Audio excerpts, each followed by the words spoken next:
Assalamualaikum warahmatullahi wabarakatuh. Saya Anissa Septiana. Di sini saya akan memaparkan materi mengenai gaya kepemimpinan demokrasi. Baik, yang pertama kita akan membahas pengertian kepemimpinan terlebih dahulu.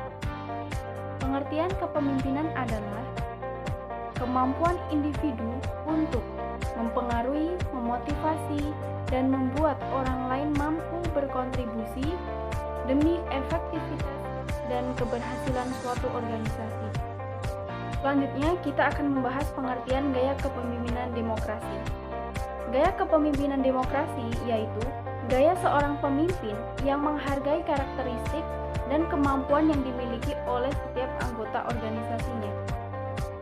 Di sini, pemimpin yang demokratis menggunakan kekuatan jabatan dan kekuatan pribadinya untuk menggali dan mengolah gagasan bawahan dan memotivasi mereka untuk mencapai tujuan berkepemimpinan.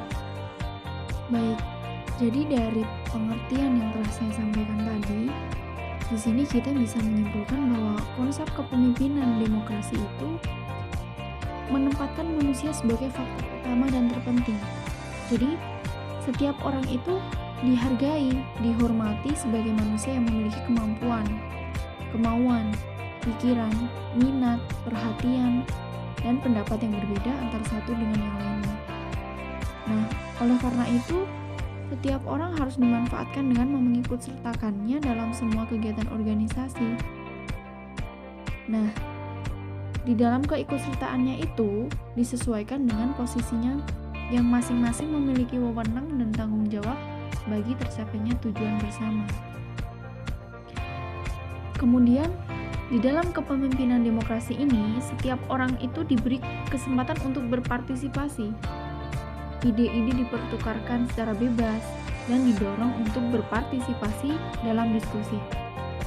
Sementara, di dalam proses demokrasi, cenderung berfokus pada kesetaraan kelompok.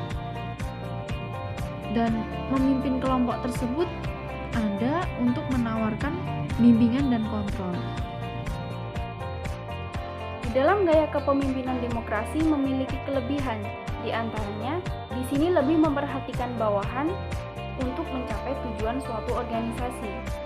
Kemudian, di sini semua kebijaksanaan terjadi pada kelompok diskusi dan keputusan diambil dengan dorongan dan bantuan dari seorang pemimpin. Lalu, di dalam gaya kepemimpinan demokrasi ini, kegiatan-kegiatan didiskusikan, langkah-langkah umum untuk tujuan dibuat oleh kelompok, dan jika dibutuhkan petunjuk-petunjuk teknis oleh pemimpin, menyarankan 2 atau lebih alternatif prosedur yang dapat dipilih.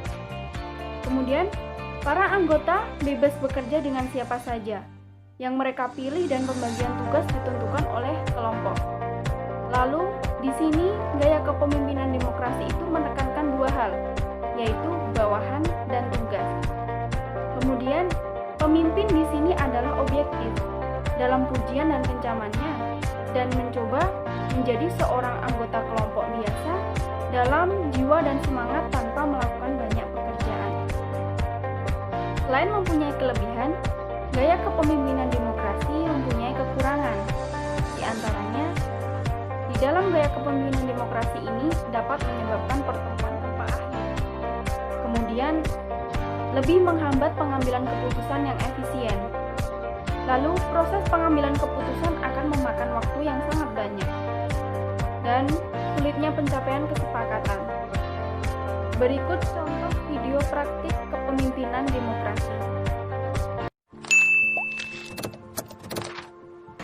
Selamat malam rekan-rekan. Sebelumnya saya mengucapkan selamat tahun baru 2019 untuk kita semua. Hari ini kita akan membahas tentang goal setting kita untuk di tahun 2019. Sehubungan perusahaan kita akan melakukan ekspansi keluar daerah, maka dari itu saya butuh ide-ide kalian untuk perusahaan kita. Dimulai dari Elis. Mohon maaf Pak, sebelum saya memberikan atau menuangkan ide untuk perusahaan kita, saya mau menyampaikan bahwa banyak karyawan kita yang tidak konsisten.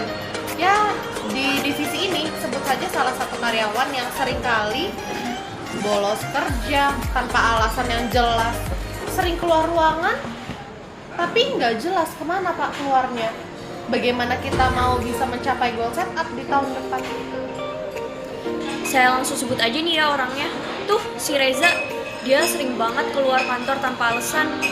Nggak penting banget, ujung-ujungnya semua pekerjaan kita yang ngerjain. Kan bikin repot semuanya. Mohon maaf Bu Elis, Anda jangan cuman bisa menyalahkan orang lain. Anda saja tiap kali cuti selalu dadakan, tidak pernah ada konfirmasi sebelumnya. Tunggu sebentar ya. Masalah cuti, saya rasa itu sudah jelas. Dan tidak hanya saya, Ayu juga sering cuti dadakan. Oke, buat yang di 2018 memang saya sudah tahu kalau kalian banyak sekali bermasalah.